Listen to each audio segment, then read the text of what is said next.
नमस्ते दोस्तों, वेलकम है आपका करियर कैनवस पर, जहां मिलती है आपको इंटरेस्टिंग और यूजफुल इंफॉर्मेशन सिंपल और शॉर्ट स्टाइल में। अगर आप नए हो तो सब्सक्राइब करना ना भूलना और बेल आइकॉन जरूर दबाओ ताकि कोई भी अमेजिंग अपडेट मिस ना हो जाए। तो आइए आरंभ करते हैं। विद्यार्थियों, आज हम इतिहास के उस अद्भुत अध्याय को समझने जा रहे हैं जिसने न केवल प्राचीन चीन बल्कि पूरे विश्व की सभ्यता की दिशा बदल दी। लगभग 1000 BCE से 500 CE के बीच चीन की धरती पर शक्तिशाली राज्यों का उदय हुआ, जहां छोटे छोटे राज्यों के बीच निरंतर संघर्ष चलता था, लेकिन इसी संघर्ष ने एक महान परिवर्तन की नींव रखी।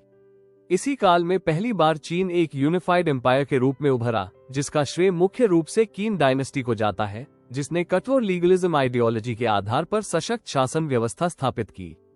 इस वंश ने केवल राजनीतिक एकता ही नहीं दी, बल्कि वेट्स, मेजर्स, करेंसी और राइटिंग सिस्टम तक को स्टैंडर्डाइज करके प्रशासन को संगठित और प्रभावी बनाया, जो उस समय एक क्रांतिकारी कदम था।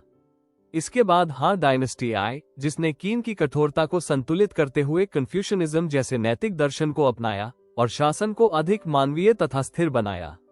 हान काल में सिल्क रोड व्यापार मार्ग का विस्तार हुआ, जिससे चीन का संपर्क दूर दराज सभ्यताओं से जुड़ा और कल्चरल एक्सचेंज बढ़ा। इसी समय सिविल सर्विस एग्जामिनेशन सिस्टम शुरू हुआ, जिसने योग्यता के आधार पर अधिकारियों का चयन करने की परंपरा स्थापित की, जो लगभग 2000 वर्षों तक चाइनीज ब्यूरोक्रेसी की रीढ़ बनी रही।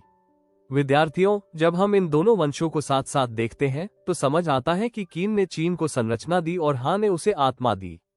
इन दोनों ने मिलकर ऐसा मजबूत फाउंडेशन बनाया जिसने चीनी संस्कृति, शासन प्रणाली, अर्थव्यवस्था और दर्शन को इतना स्थायी बना दिया कि उसका प्रभाव केवल चीन तक सीमित नहीं रहा, बल्कि पूरे एशिया और विश्व इतिहास में दिखाई देता है। इसलिए किन और हान डिनेस्टीज को समझना केवल एक देश का इतिहास पढ़ना नहीं, बल्कि मानव सभ्यता के विकास की गहराई को समझना है। विद्यार्थियों, आज हम इतिहास के उस महान लेकिन कठोर अध्याय को समझेंगे जिसे किन डायनेस्टी कहा जाता है, और यह जानना बहुत आवश्यक है कि यही वह वंश था जिसने पहली बार चीन को एक यूनिफाइड एम्पायर बनाया। इससे पहले चीन कोई एक देश नहीं था, बल्कि कई छोटे छोटे राज्य थे जो लगातार आपस में युद्ध करते रहते थे, और इस लंबे संघर्ष काल को इतिहास में वॉरिंग स्टेट्स पीरियड कहा जाता है। इस समय जनता का जीवन असुरक्षित था, व्यापार बाधित रहता था और हर राज्य अपनी अलग व्यवस्था चलाता था। ऐसे अशांत समय में किन राज्य के शासक किन शी हुआंगरी का उदय हुआ, जिसने अद्भुत सैन्य शक्ति, रणनीति और कठोर प्रशासन के बल पर सभी प्रतिद्वंद्वी राज्यों को पराजित कर दिया। जब उसने पूरे चीन को जीत लिया, तब पहली बार एक केंद्रीय सत्ता बनी, और यही घटना चीन के इतिहास में टर्निंग पॉइंट मानी जाती है, क्योंकि इससे पहले किसी ने पूरे क्षेत्र को एक शासन के अंतर्गत नहीं लाया था। किन शी हांगरी ने स्वयं को केवल राजा नहीं बल्कि फर्स्ट एम्परर घोषित किया, जिससे स्पष्ट था कि वह अपने शासन को सर्वोच्च और पूर्ण अधिकार वाला मानता था। उसका उद्देश्य केवल जीतना नहीं था, बल्कि पूरे देश को एक समान नियमों और व्यवस्था में बांधना था, ताकि भविष्य में कोई राज्य अलग होकर विद्रोह न कर सके।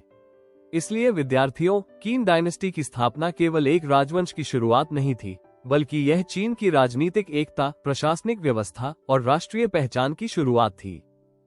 अब हम इसके प्रशासनिक ढांचे को समझते हैं, जिसे एडमिनिस्ट्रेटिव सेंट्रलाइजेशन कहा जाता है। किन शासकों ने सबसे पहले पुरानी फ्यूडल सिस्टम को समाप्त कर दिया, जिसमें स्थानीय सामंत अपने अपने क्षेत्रों पर शासन करते थे और सम्राट के प्रति पूरी तरह वफादार नहीं होते थे। इस प्रणाली की जगह किन शासकों ने पूरे साम्राज्य को प्रोविंसेस और काउंटीज में बांट दिया, और हर क्षेत्र में ऐसे अधिकारी नियुक्त किए जो सीधे सम्राट के आदेश का पालन करते थे। इससे दो बड़े लाभ हुए। पहला, पूरे देश में एक जैसी प्रशासनिक व्यवस्था बनी, और दूसरा, विद्रोह की संभावना कम हो गई, क्योंकि स्थानीय शासकों के पास स्वतंत्र शक्ति नहीं रही। विद्यार्थियों, यह व्यवस्था आधुनिक सेंट्रलाइज्ड गवर्नमेंट सिस्टम की प्रारंभिक रूपरेखा मानी जाती है, क्योंकि इसमें शक्ति का केंद्र केवल सम्राट था। इससे शासन अधिक संगठित और प्रभावी हुआ, लेकिन साथ ही जनता पर नियंत्रण भी बहुत सख्त हो गया। किन शासकों का मानना था कि राज्य की स्थिरता के लिए अनुशासन आवश्यक है, और इसलिए उन्होंने शासन को अत्यंत नियंत्रित और कठोर बनाया। अब हम आते हैं किन डायनेस्टी की सबसे महत्वपूर्ण उपलब्धि पर, जिसे स्टैंडर्डाइजेशन कहा जाता है। जब किन ने पूरे चीन को एक किया, तब सबसे बड़ी समस्या ये थी कि हर क्षेत्र की अलग माप तौल प्रणाली, अलग मुद्रा, अलग लिखावट और अलग कानून थे। सोचिए विद्यार्थियों, अगर हर शहर में अलग अलग वजन की इकाई हो, अलग सिक्के हो और अलग भाषा में लिखावट हो, तो व्यापार करना और प्रशासन चलाना कितना कठिन होगा। कीन शासन ने इस समस्या को समाप्त करने के लिए पूरे देश में वेट्स एंड मेजर्स को स्टैंडर्ड किया, एक समान करेंसी लागू की, लिखने की एक यूनिफॉर्म स्क्रिप्ट बनाई और समान लॉज लागू किए। इससे व्यापार तेजी से बढ़ा, संचार आसान हुआ और शासन की पकड़ मजबूत हो गई। ये कदम इतना प्रभावशाली था कि बाद के राजवंशों ने भी इन्हीं स्टैंडर्ड्स को अपनाए रखा। इस प्रकार स्टैंडर्डाइजेशन ने चीन को आर्थिक और प्रशासनिक रूप से एक मजबूत राष्ट्र बना दिया। अब हम कीन डायनेस्टी के पब्लिक वर्क्स एंड इंफ्रास्ट्रक्चर की चर्चा करते हैं, जो उनकी शक्ति और दूरदर्शिता का प्रतीक है। कीन शासकों ने विशाल निर्माण कार्य कराए, जिनमें सबसे प्रसिद्ध प्रारंभिक ग्रेट वॉल है, जिसे उत्तरी घुमंतु आक्रमणकारियों से रक्षा के लिए बनाया गया। हालांकि यह वही विशाल दीवार नहीं थी जो आज दिखाई देती है, लेकिन इसकी नींव कीन काल में ही रखी गई थी। इसके अलावा उन्होंने विस्तृत रोड नेटवर्क्स बनाए, जिससे सेना तेजी से एक स्थान से दूसरे स्थान जा सके और व्यापार भी बढ़ सके। उन्होंने इरिगेशन प्रोजेक्ट्स भी बनवाए, जिससे खेती में उत्पादन बढ़ा और खाद्यान्न की कमी कम हुई।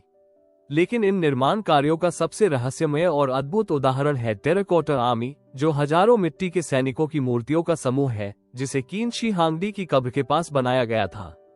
ये केवल कला का नमूना नहीं, बल्कि सम्राट की शक्ति, उसकी अमरता की इच्छा और आफ्टरलाइफ पर विश्वास का प्रतीक था। अब विद्यार्थियों, हम कीन डायनेस्टी की विचारधारा को समझते हैं, जिसे लीगलिज्म कहा जाता है।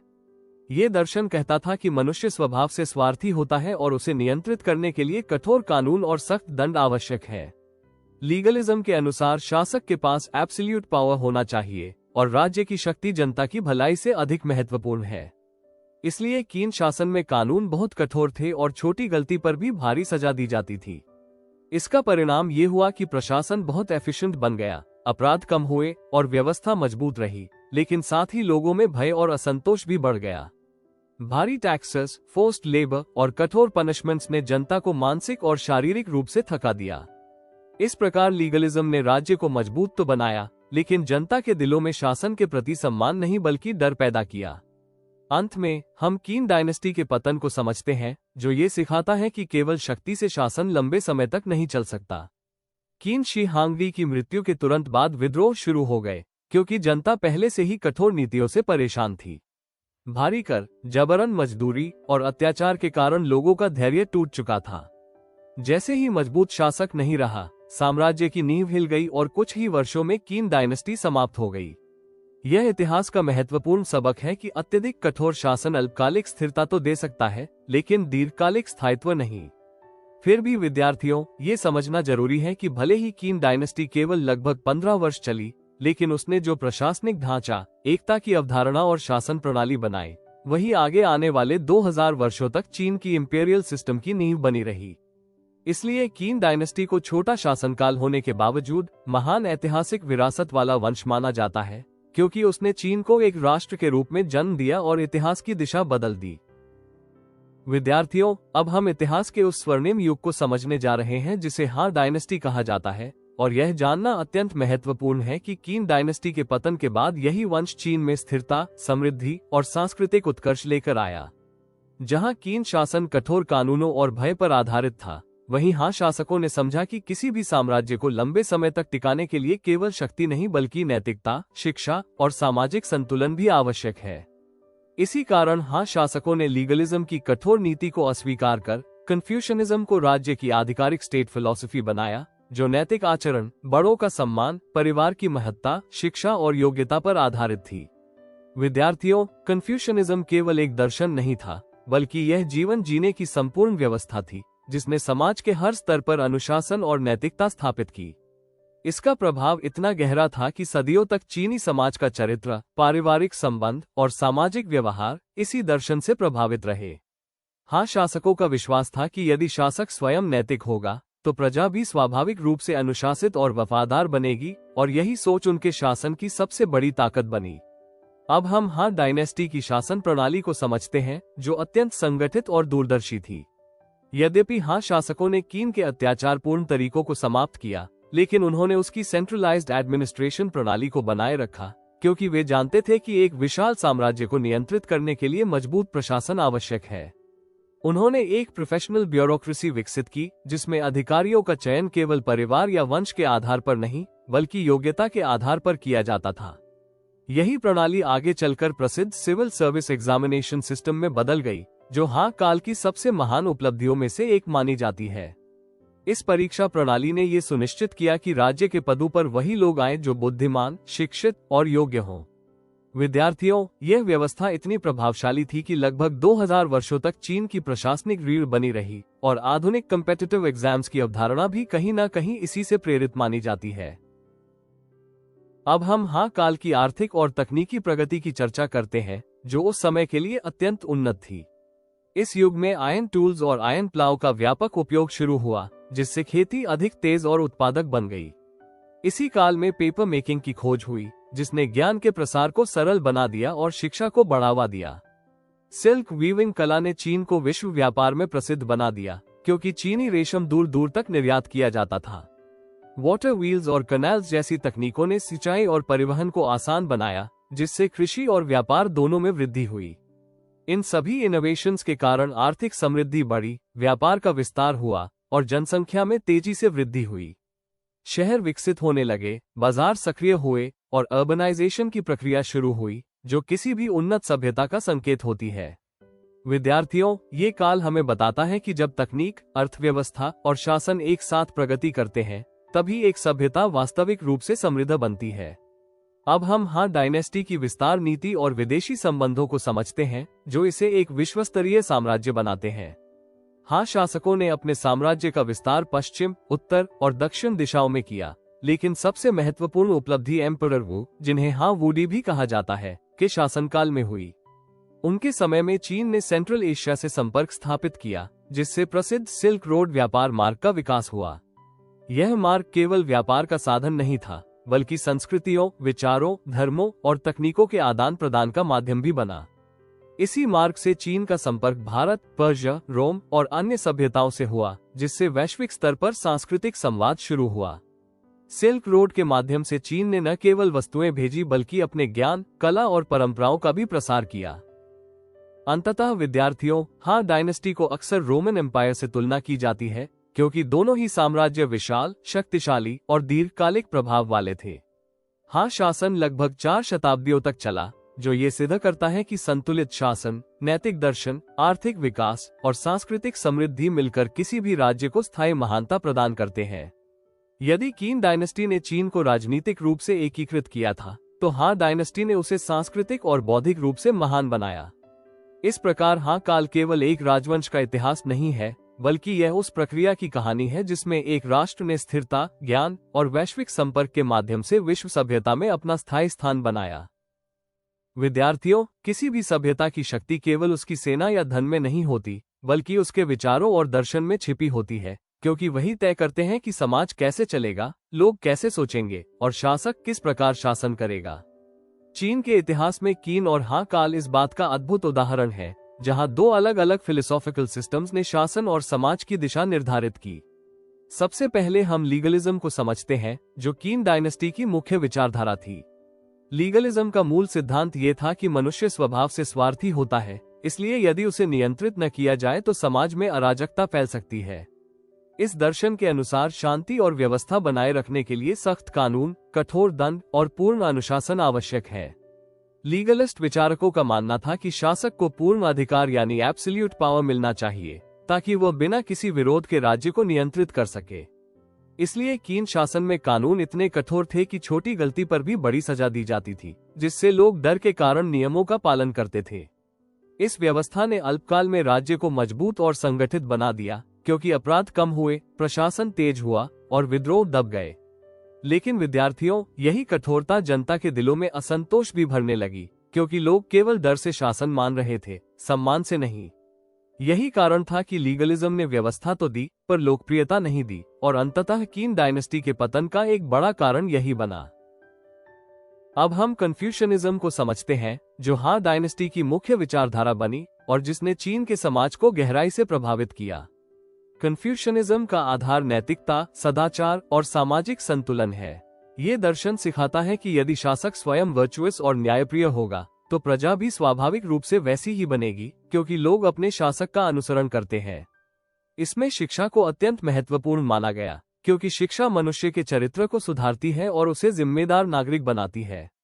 कन्फ्यूशियन विचारधारा परिवार को समाज की मूल इकाई मानती है, जहां बड़ों का सम्मान, छोटे का स्नेह और सभी का कर्तव्य पालन सामाजिक हार्मनी को बनाए रखता है।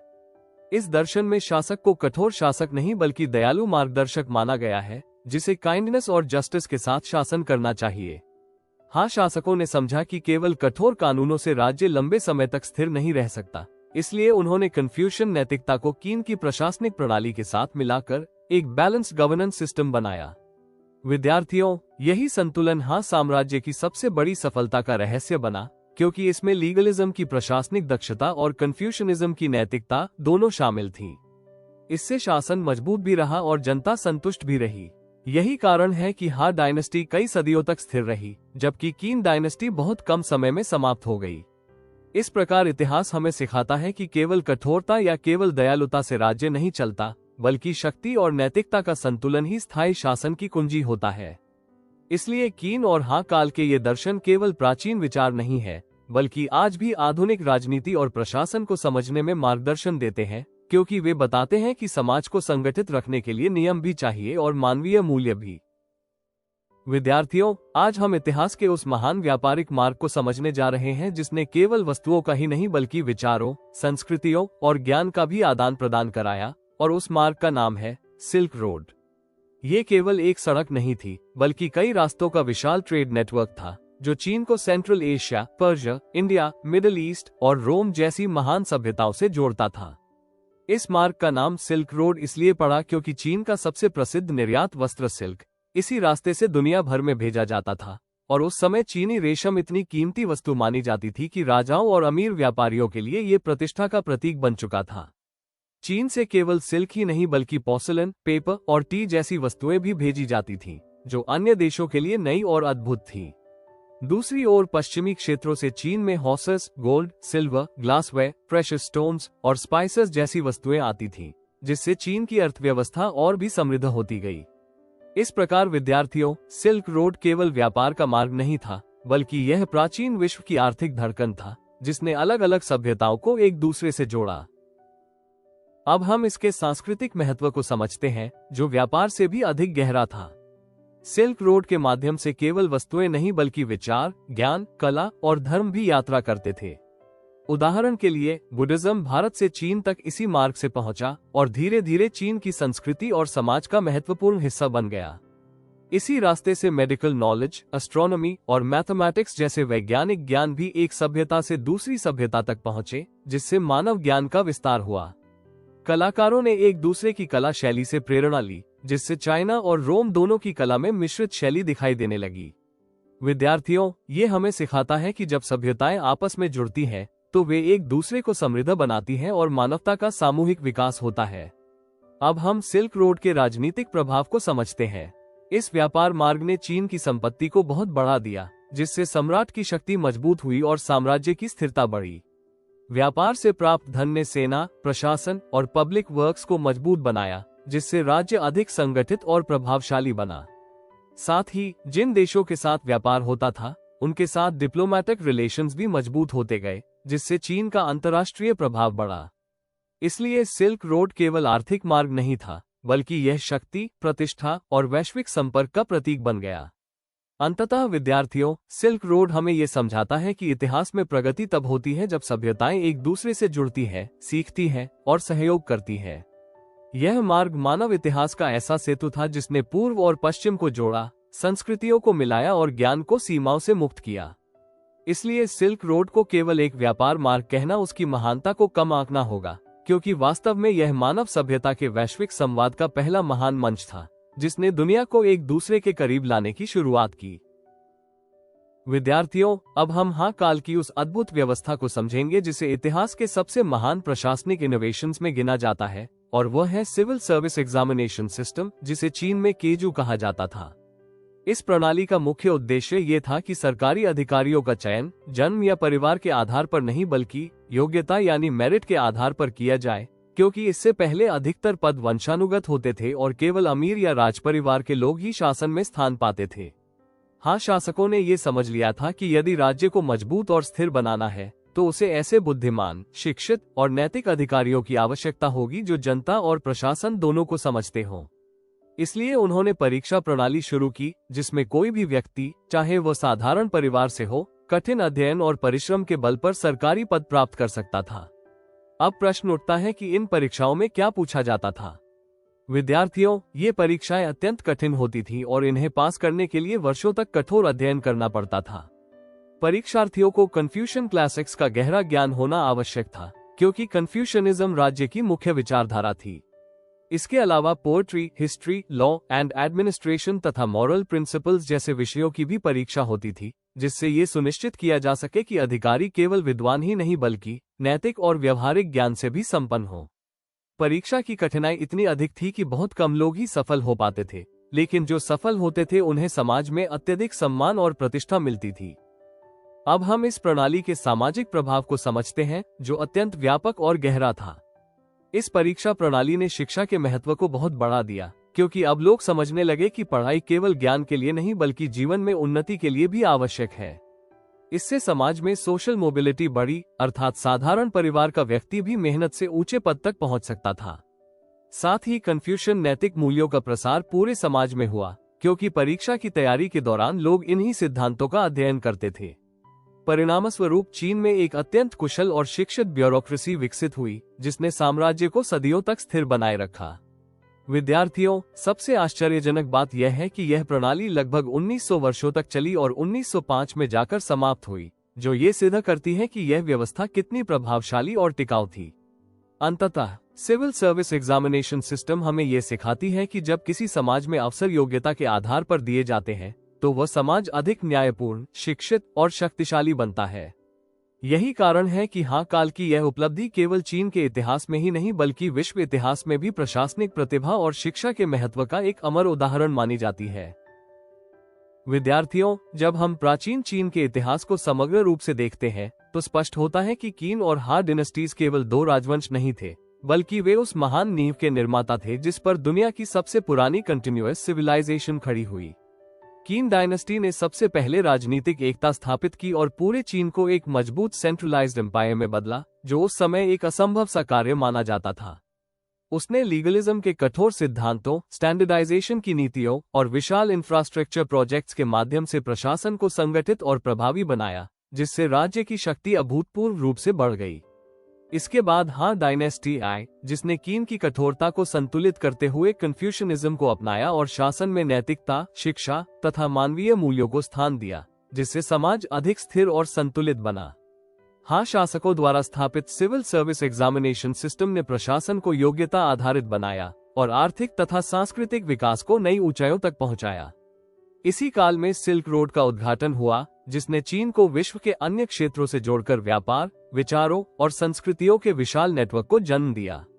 विद्यार्थियों, इन सभी उपलब्धियों का संयुक्त प्रभाव ये हुआ कि चीन की पहचान एक शक्तिशाली, संगठित और सांस्कृतिक रूप से समृद्ध राष्ट्र के रूप में स्थापित हुई, जिसका प्रभाव पड़ोसी क्षेत्रों और विश्व इतिहास दोनों पर पड़ा।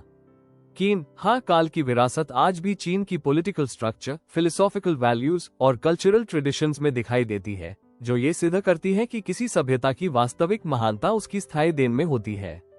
इसलिए इतिहासकार इस युग को प्राचीन विश्व की सबसे महत्वपूर्ण क्लासिकल सिविलाइजेशंस में से एक मानते हैं, क्योंकि इसने ये सिद्ध किया कि जब राजनीतिक संगठन, नैतिक दर्शन, आर्थिक प्रगति और सांस्कृतिक आदान प्रदान एक साथ कार्य करते हैं, तब कोई भी राष्ट्र समय की सीमाओं को पार कर अमर हो सकता है। Thank you. अगर वीडियो पसंद आया हो तो एक लाइक जरूर कर देना और कमेंट में बताओ आपका क्या थॉट है। चैनल को सब्सक्राइब करो और शेयर करो अपने दोस्तों के साथ। नॉलेज बढ़ाओ फन के साथ। मिलते हैं नेक्स्ट वीडियो में, तब तक के लिए stay curious and keep learning and follow the career canvas, freedom to dream big.